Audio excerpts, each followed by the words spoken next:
Flat selected. Screen recording. Button. App switcher. Close. Activate. Default. Active. Creatures such as you direct the guests to the two large booth tables in the room. They divide up and you offer them all the lunch day one menus. Reply meat paste, freeze-dried cubes, food sticks, astronaut ice cream, and even Tang. You explain the options to the tourists. These are all selections based off of traditional spacefaring meals. Back then, they had to design meals that could be easily transported, stayed fresh for a long time, and didn't clog the air filters when consumed. These were the results. It's definitely a unique experience that I think none of you will forget. You don't understand how tourists eat the junk and actually enjoy it. Andre skeptically turns over his menu. And what's your favorite meal from this menu? Diana pipes up. Oh yes, I'm having a hard time deciding. What's good? The sealed fish and dry gnocchi, radio button. The dry tortellini, radio button. Cube nut paste mix, radio button.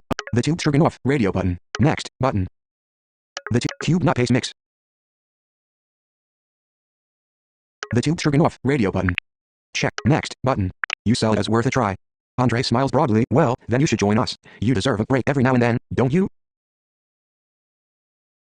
Diana agrees. Oh yes, I'd actually enjoy your insight, if you don't mind. Sit down for a meal with the designers. Technically, not breaking protocol, and you'd have the chance to ask them about the ending of Creatures. Period. Sure, you breathe out in what you hope can be interpreted as a neutral, pleasant tone. There are two tables. Lead Andres pulls over programmer Sadri and artist Ren, while writer Diana and QA James exchange knowing grins and sit down at their own table. Whose do you join?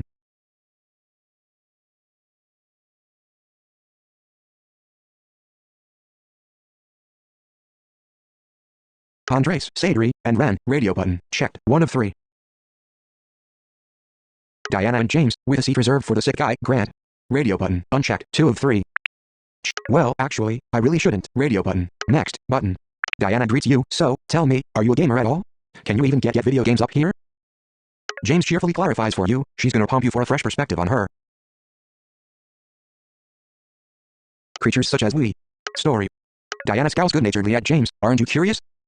He doesn't miss a beat. Of course I'm curious. Wouldn't it be awesome? Casually mention that you enjoyed it. Radio button. Checked. 1 of. Check. Enthusiastically tell that you loved it. Radio button. Casually mention that you beat it. Radio button. Enthusiastically tell that you beat it. Radio. Next. Button. You don't want to appear too overeager. Diana pleasantly stares off into space. Humanity needs its stories, even out on the edge of civilization. She seems so touched that you haven't the heart to explain just how commercialized the edge of civilization actually is. Perceptively enough, James does it for you. This is a tourist destination. It's not exactly as remote as they want you to think it is. He buries his face in the menu. Diana shrugs it off, and then turns back to you. So tell me, how well did we suck you in? Have you finished it? Brag about how easy it was. Radio button. Mention how you savored it. Radio button. Admit that you just finished. Radio button. Unchecked. 3 of 4. Check. Ask about that ending. Radio button. Unchecked. 4. Next. Button. James grits his teeth, leading into a sideways shrug. Certainly, the ending, a lot of people were curious about that. Oh and, by the way, there's a small typo here. He points to the menu, deliberately sidestepping your question. You're missing an apostrophe. Diana then turns to you directly and deliberately draws out, how about why don't you tell us what you thought of the ending? It was an interesting ending. I didn't get the ending. Are there multiple endings? Radio button. Is there a way to save elegy? Radio button. Unchecked. Check. Next. Button. But before you can actually reply, a steward opens the door and leads Grant into the room. He takes a moment to be appropriately audit the ceiling before noticing you waving him over to the empty space at your table. He slides on in with a sheepish smile and then warms up immediately. Hey, sorry about earlier. One shot fixed me up, and now I'm starving. What's there to choose from? You push him a menu. Diana points to part of it. Asher recommended the beef. You wince. None of it's really good enough to recommend. James gives you a knowing wink at your discomfort. Grant buries his head, trying to not look disappointed at the selection. Oh, I'll have to think about it. Go ahead, continue your conversation. He grins sweetly and then returns to his options. James picks back up. Yes, so tell us, what were you saying about the ending? It was an interesting ending. Radio. I didn't get the ending. Radio. Are there multiple endings? Radio button. Unchecked. 3 of 4. Is there a way to save elegy? Radio button. Unchecked. 4 of 4. Check. Next. Button. Diana gives up fiddling with the water bag and turns to you. Well, it's definitely something that a lot of people are talking about. That ending. But I don't like to dictate to the players what was the right ending or the wrong ending or what should have happened. I let them decide that. James contributes helpfully. You know, the whole story mode mechanic was specifically designed to help with that. You should have seen the test plans for that too. The art, the mechanics, the level flow all had to be tested multiple times on these progressively shortened level set pieces. Grant leans in thoughtfully, delighted to finally be able to hold a normal conversation. I've been thinking about it a lot, actually, the fans' reactions to the ending. Certainly, I have an interest in a financially successful game, but even I know that there's more to life than money. If we consider games as art, then does the art's meaning belong to the artist? The artist, it's a distillation of their thoughts and feelings. Radio button, checked. The viewer, it allows for personal both equally. Radio button, unchecked, 3 of 3. Check, next, button. Grant snorts out a laugh. How diplomatic of you. You might have a future as a corporate consultant. He winks at you. Lovely. James wrinkles his nose distastefully. They can't both be valid. They contradict. One of them has to be correct. Diana holds out her hands in a halting gesture. Oh, wait, she spits out rapid fire. Maybe the ability to maintain contradictions is art's true strength. I just meant that each version is meaningful in its own way. Radio button, checked. One. I meant that each version has the potential to be the best represent. I meant that fan versions are meaningful to the fans. That's a great point, actually. Next, button. Grant nods his head in half agreeing. I think that's a really interesting way to frame things. Of course, copyright lawyers would have to disagree with you. They're real sharks. James pushes around his fork. How do you know which version of elegy you're talking about? At that point, elegy could be a rock or a number or a pool of water. I still don't think that this helps. Diana cocks her head. I'm still thinking that there's something to be said about allowing for multiple viewpoints. After all, I know of plenty of remakes that are better than the original. I think there's something to be said about the artist having feed. Radio button, checked. 1 of 4. I think there's something to be said about the public having veto power. Radio button, I think that there's... Next, button. They nod in agreement. You glance around and notice that tourists are finishing up their food. You're stabbed by a quick moment of panic. You're wasting time chatting with clients. You should be working. The conversation's lull affords you an opportunity to resume duties. You reapply your professional facial configuration and cheerfully make your escape. Well, thanks for inviting me to join. It was a lot of fun. I'm going to go check on everyone's luggage, and we'll meet up after the free hour. Check on the luggage button. You arrive at the staterooms. Only half of the rooms have suitcases in front of them. Shit. There better be more on the way, since the shuttle's already on its return trip. You grind your teeth. You shouldn't have to be dealing with this. You're supposed to only have to deal with tourist relations. Well, considering that all the luggage hasn't arrived yet, it's probably good that you're getting involved. Things always feel like they're slipping around here, but it always feels awkward speaking up about it since you have the fewest responsibilities. Check the luggage that's here first. Radio button. Check the unloading area. Radio button. Unchecked. You arrive at the staterooms. Only half of the rooms check the unload. Radio steward. Radio button. Next, button. You bound quickly through the passages. Could there be a problem? Could some of the luggage have gotten left accidentally on the shuttle? You'll be skinned alive if that happened. Even though it's not really your responsibility, you should have been overseeing the unloading. Halfway there, you open an airlock to see a steward nonchalantly pushing along a second batch of luggage. Well, that's a relief. Still, why is he so late? This should have been done 20 minutes ago. Professionally chastise. Radio button. Checked. Politely inquire. Radio button. Unchecked. Offer to help. Radio. Take over. Radio button. Unchecked. Next button. Cutting it a bit close. Was there a problem? You try to keep it as light as you can, hoping it doesn't come off harshly. His eyes deaden, and he pauses to sigh. Yeah, sure. I just didn't realize how late it was getting. But this is the last batch of it and I'm almost there. You wince. He resents you. But you get paid a whole heck of a lot to make sure things are running smoothly for the guests. You escort him the rest of the way, with a walk-run pace that you hope appropriately encourages him to speed up. The two of you sort through the remaining luggage, and you sigh with relief as you drop the last piece down. He pushes the cart away and tips a finger from his forehead. You wave him off, just grateful that it's just over. Thinking quickly, you do one last cursory pass on the luggage, fixing one piece was in the wrong spot. There. You lean up against a bulkhead and take a deep breath, just as the group rounds a corner. You lean against a bulkhead with just enough time to perk up in anticipation of the group's arrival. You adjust your clothes and your smile. You just need to give a few quick words before letting them go unpack their things, but you usually offer your service if they want any help. Do you emphasize your offer of help to anyone in particular? Andre, Diane, Sadri, James, Hish, Ren, you'd love to, Grant, they're all kinda cute. I'd have trouble deciding. Nobody, I'm maintaining professional distance, radio, they're all kinda cute. Check, nobody, I'd rather get to know them better first, radio button, unchecked, 9 of 9. Next, button. You sugar up that mile, and you should find all your things here. You have an hour to get settled in and unpack. Please don't hesitate to ask me if there are any problems at all, or if you find you've forgotten something. Oh, and if anyone needs assistance, I'm happy to help. You smile broadly and intentionally avoid eye contact with everyone. Grant shyly raises his hand. I'm still feeling a bit tired, maybe from that medicine. If you could help me drag my stuff inside, I'd appreciate it. Well, that's reasonable enough. You pivot that helpful radiance his way, of course. Your voice goes so high it cracks. He waves you off and flops down onto his bed. HM. He's not even going to lift a finger. It's not like the luggage is super light up here, but whatever. You drag in his clothing trunk and place his personal bag onto his desk, then turn to him. He's sweaty. Oh, no. He stands up and glances about, confused. He's clearly about to be sick again. How do you handle this? First thing, help him to the bathroom. Radio button. Call a steward to escort him to sick bay. Call sick bay. Radio button. Escort him to sick bay. Radio button. Next, button. You guide him to the bathroom, with what you hope is a soothing enough voice. Hey, it's gonna be okay, it's gonna be okay. His skin has lost all complexion and face is just sopping, contorted in agony. He points to his head. Can you? He wants you to hold back his hair. Hold it back professionally. Radio button. Check. Give him a hair tie instead. Pretend you don't understand what he's saying. Next, button. You hold his hair back. It's soaked with sweat, and you have to move along with his body spasms for the next 5 minutes. You constantly remind yourself that you are a professional and that you are paid to ensure the comfort of the guests. At least you manage to avoid getting splashed with the resulting liquid. He finally stops and lies down on the floor, gasping out a repeating apology. You punch in a complimentary water code on his account. All right, now what next? Call a steward to escort him to sick bay. Call sick bay. Radio button. Checked. Escort him to sick. Next, button. As you press the buttons on your walkie-talkie, Grant retches and coughs from the other room. You're fairly certain that he can't hear you in here, considering his situation. How do you handle the call? Completely pissed, radio button. With only a sprinkling of profanity, radio. Mild frustration, radio. Concern for Grant, radio button. Unchecked. 4. Check. Concern for our image, radio button. Next, button. You anxiously tumble through your report. Grant was still sick, puking his guts out, and I'm worried that it's something serious, so please find the problem as quickly as possible. I want him to actually get better. There's a small pause at the other end before the flavor crackle. Listen, motion sickness was the most reasonable conclusion. We screen for infections, cancers, clots, ulcers, everything, before they're allowed to come up. We gave him an anti-nausea injection, and he felt better. It was really unlikely that he was sick. We'll do additional tests. As covering prick, you think to yourself as the pause goes on longer than you think it should. He continues, pulled up his record.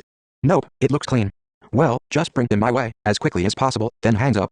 You give Grant a sideways glance. Of course, now you'll have to escort him yourself to sick bay. But that means escorting him past the rest of the tourists. They'll see that he's sick, and will become suspicious. Maybe panicky. How do you keep things smooth? Try to avoid running into anyone else in the hallway, radio button, checked. 1. Frame it like it's a checkup, radio button, unchecked. 2 of 5. Be honest about his sickness, radio button, unchecked. Check. Joke about astronaut food, radio button. Blame it on the lower gravity, next, button. Blame it on the lower... Next, button. You let Grant spend a few more minutes raped across the toilet until he feels well enough to move. He apologizes, and you assure him that it's fine. And really, you've seen worse. Socialites can get weird. Then you wait in his chair until he feels well enough to walk the distance. You hook your arm around him and mentally rehearse. Not everyone's stomach can handle lower gravity, or some people take time to get their space legs. That sounds reasonable, right? You hope so. Unless they did their homework, they won't know it's impossible with anti-nausea medicine. But if they know it's a lie, you can see it. Their mistrust, their fear, their lawsuits, their demands for a refund, their negative reviews. It'll come down on you. You'll be the sacrificial goat. But nobody else is in the passageway. They're all inside their respective rooms, with doors closed. Unpacking, changing, using the bathroom. Whatever they're doing, it's not out here. You help Grant along slowly, relieved by the lack of confrontation. Silent shuffling towards the sick bay. Awkward embarrassment. Should you bring something up? Ask about video games, radio button. Ask about collected games, radio button. Ask about Earth, radio button. Ask about space travel, radio button. Unchecked. 4. Ask about himself, radio button. Ask about him being sick, radio button. The quiet is fine with me. Radio button. Next, button. He chuckles. Ha. I travel a lot, but never been somewhere quite so exotic. Planet side, the gravity's certainly much better. And it's got weather to talk about during awkward silences. But this fancy location is what I get for working at Synthplay. The giant gaming conglomerate? Who buys everything?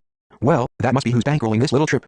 Synthplay has a special deal with Space Joy, so it's where they hold high-level retreats and conferences. And apparently acquisition deals. He coughs and pauses before continuing. I'm a consultant there. I mean, I like meeting new people, bringing people together, finding ways to make things work, make everyone happy. And I'm really good at my job. That's why they sent me to oversee this acquisition. I can't really afford to drop the ball. Your emotions scatter. Is Collected cashing out? Will they still make games? Why sell now? Grant laughs. Even in my state, I can guess what's going through your mind. Well, I'll let you in on a trade secret. They came to us with a mysterious pitch. Said they needed Synthplay level resources. We're just here negotiating a way to accommodate a smooth transition. Their games will stagnate. Radio button, checked. Fans will hate this. Radio, sounds like a good, tactical move. I look forward to the first Collected Synthplay. What's the pitch? Radio, can I use my Synthplay points for their games? Radio, say nothing. Next, button. He grins then winces. I certainly hope so. We want their imaginations, their creativity, their ability to make amazing worlds. Can you imagine how beautifully it could come to life if we gave them Synthplay level resources? It will blow everyone's minds. It sounds a bit tired and rehearsed. He must have really worked it over a lot in his mind. Probably his whole career is riding on this. You're glad that you don't have to deal with that kind of intense, single point of failure business deal. You approach the medbay airlock, which she's open as the doctor and the borrowed steward swoop in to grab Grant. We'll take it from here. The doctor chirps. Grant takes a moment to turn around and wave you off. Thanks and sorry again. You really hope Grant gets better quickly. You've only got a short break to figure out how to distract the rest of the group. Take a break, button. You've got slightly less than an hour before the first scheduled activity, before you're responsible for the tourists again. This is the sort of time you've long ago learned to carve out for yourself doing basic maintenance. How should you spend the time? Get some exercise, radio button, checked. Checked. Get some sun, radio button. Play some video games, radio. Stay nearby on call, radio button, unchecked. 4 of. Next, button. Tourists are always a bit antsy when they first shovel up, and considering how potentially upsetting their welcoming was, they might be especially anxious for your help. You camp out in the blissfully empty employee lounge and amuse yourself with a simple game system in your walkie-talkie, a path-optimizing game with a turn-based RTS element around claiming path advancement. As you fall into the plan fight span rhythm of the game, your mind starts to wander. About the tourists, radio button, checked. 1. About my life, radio. About my job. I try my best to just keep a clear mind, radio button, unchecked. Next, button. Specifically. Andres, radio button. Sater, James, Ren, Grant, just them. Next, but just them all, in general. Check. Next, button. It's really cool having them aboard. It's been a long time since you've had guests that actually had interesting conversations. That thought sinks in. It's been months, maybe a year, since you've been able to have an interesting conversation. Ouch. And of course, their games are just awesome. You finally have the chance to ask them about their process. You've always wondered why they gave vampires blood-leeching hands instead of the iconic fangs and flesh weavers. What did they think it added? Or was it just, you make a wrong move? You'll be dead in 4 turns, maybe 3. But it's not all bad. You have a chance at a high score, depending on which treasures are in the remaining tiles. You take some time to contemplate your options. Go for a riskier tile that gives you fewer turns, or more stable tiles that will max out the time remaining. The doctors pulled him in for a checkup. Radio button. Checked. 1 of 5. Grant was feeling tired. Radio button. Reiterate motion sickness cover. Radio button. Unchecked. Implicate digestive problems. Radio. Simply that Grant was feeling ill. Radio button. Unchecked. Next. Button. You finish and tidy up before meeting with the rest of the group. You do your best to appear encouraging and excited and at all nervous. James asks about Grant. You take a deep breath. Then you politely inform him of the truth. He's still resting off his motion sickness. James nods in acceptance, and the rest of them seem to go with his judgment. Well, that was much easier than you thought. But if he doesn't get better soon, they will get suspicious. So as not to allow them any time for extra questions, you turn about and walk down the passageway to the observatory. They slowly trail behind.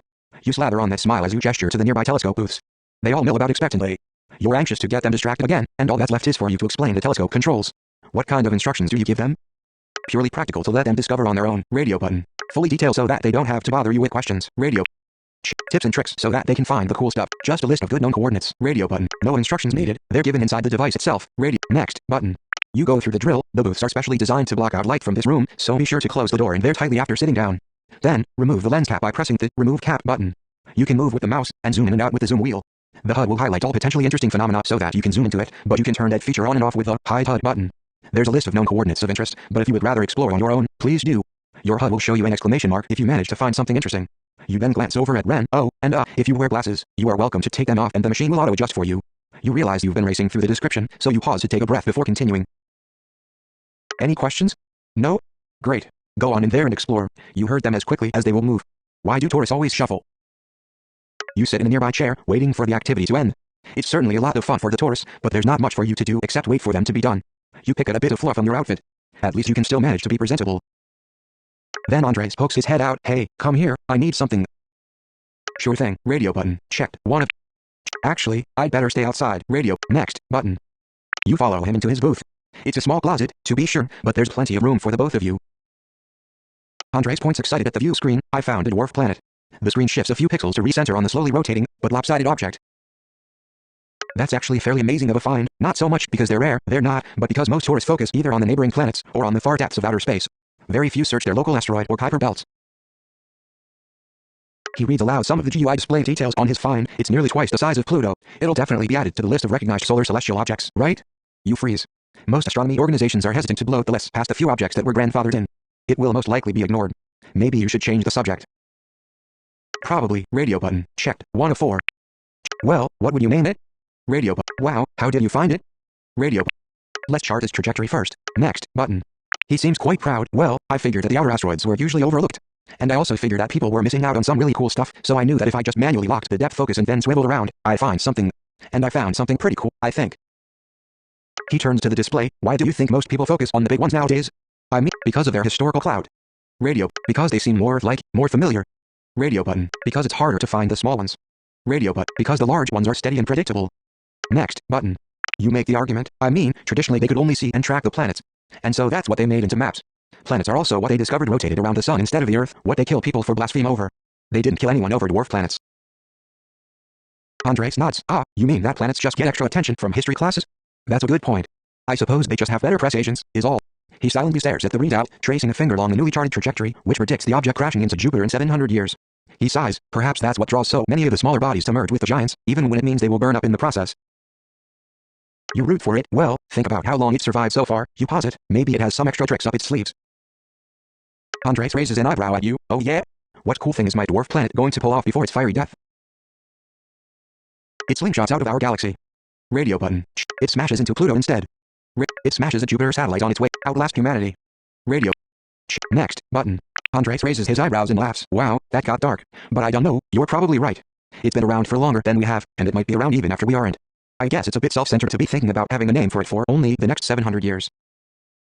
Andres strokes his chin. Well, thanks for all the help.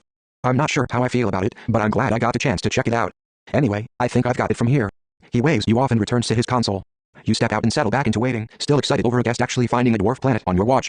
You'll probably get extra high reviews from him. Well, provided that the corporate guy turns out okay. Your stomach twists as you remember Grant. Should you check on that situation? Yes, call into Med Bay and ask. Radio button. No, one of the tourists might hear you. Radio. No, they have it under control. Radio button. No, you don't really want to know the results. Next button.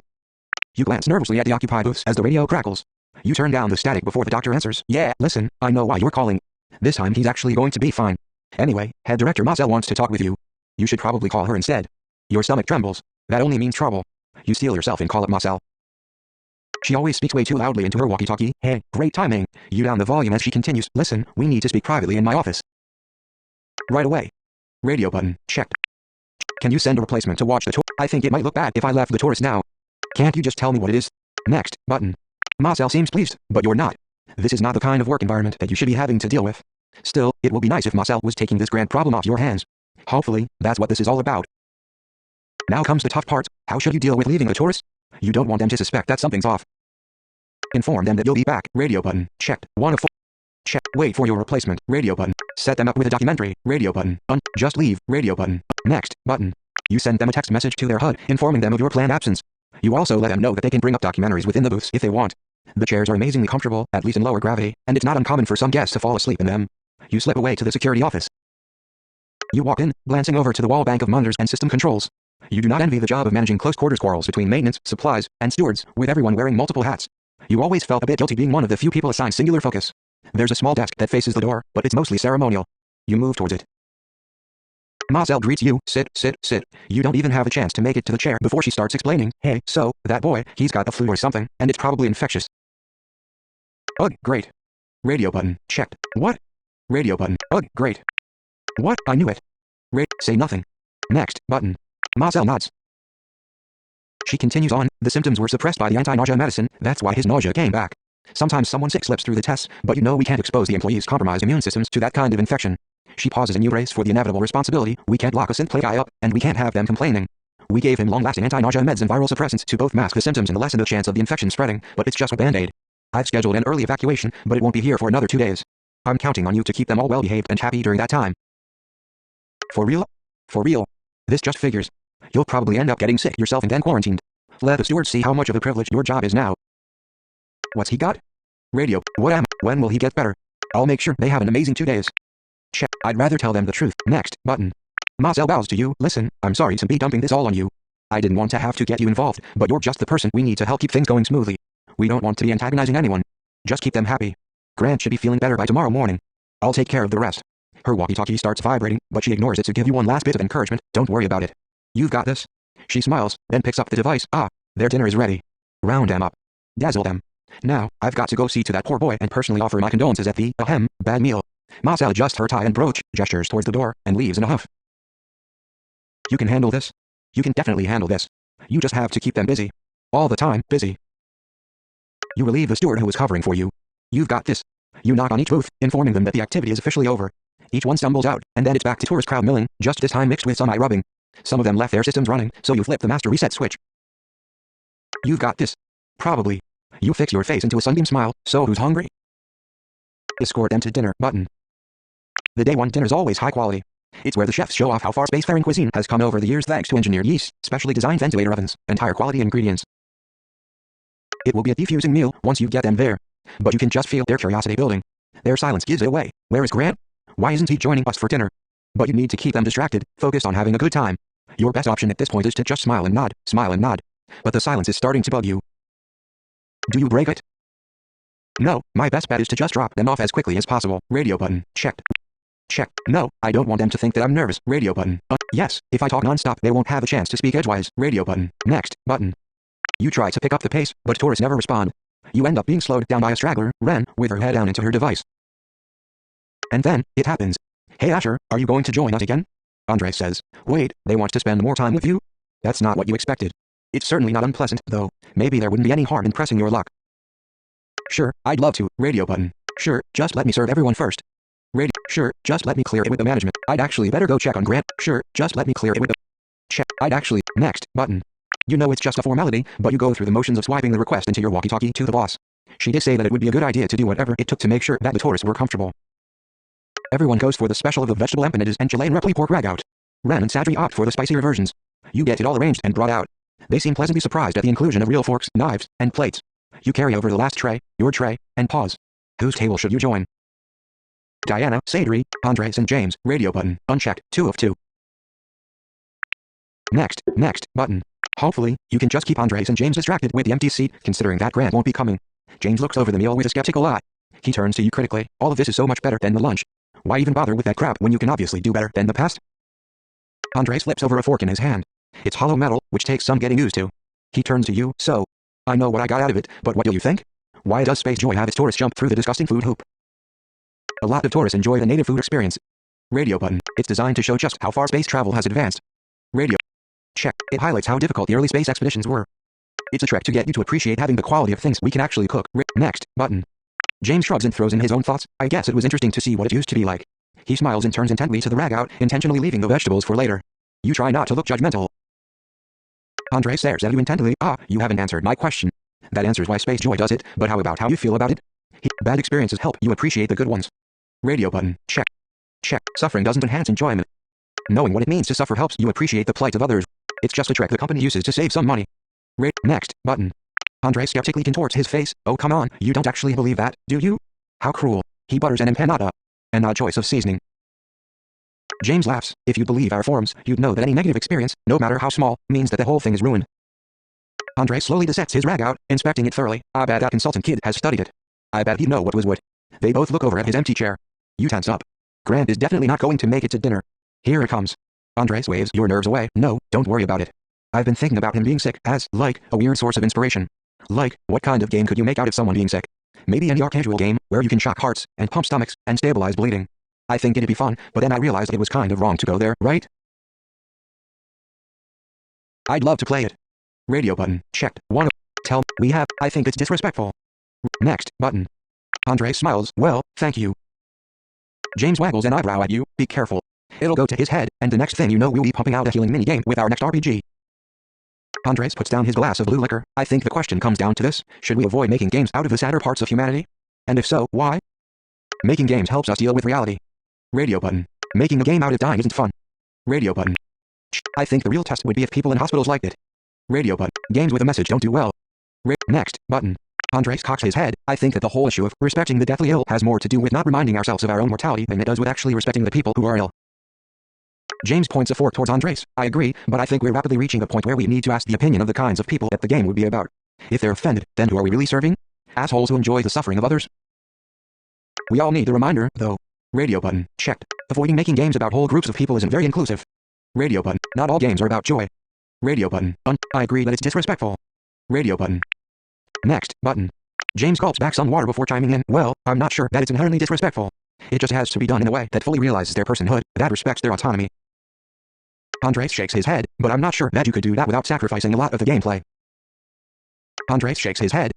Andres shakes his head. I just think that we can be doing something better with our games. Better than just telling a story, or being fun. We could be making a difference. You are making a difference. Radio. How would you do that? Would the game still be fun? Radio button. I think better work could be done elsewhere. Radio button. Next button. Andres shrugs. Maybe, charities are definitely important. But I like to think we could help too. James agrees. The goal isn't to do better work than the charities or to even match them, but to improve things for everyone. He finishes off his drink and looks around. You realize somewhat suddenly that everyone's finished. The tourists filter out and thank you for the delicious food. Now it is time to focus on the dishes, and then your time is your own. That bad ending has been bothering you all day and you'd really like to figure it out before the designers leave. Time to relax, button. Come back in a few minutes to play the next part of Fish Tank. Left region oriented 90% battery pack control center. Air. Flat selected. Screen recording.